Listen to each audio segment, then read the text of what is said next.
As I mentioned po, member po ako ng annulment group, and what's that?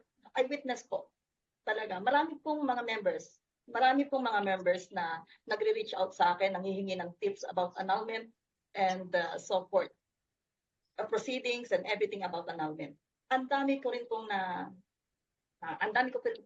nakausap ng mga na-scam sa annulment.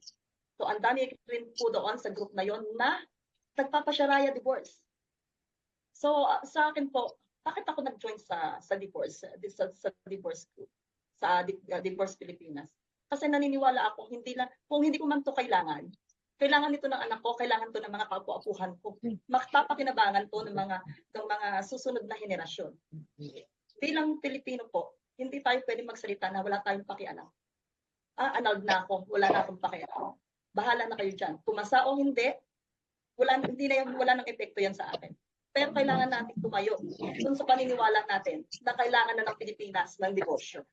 Bilang isa po sa mga advocate po ng divorce, sinusuportahan ko po, naniniwala ako na kailangan na ng Pilipinas ng diborsyo.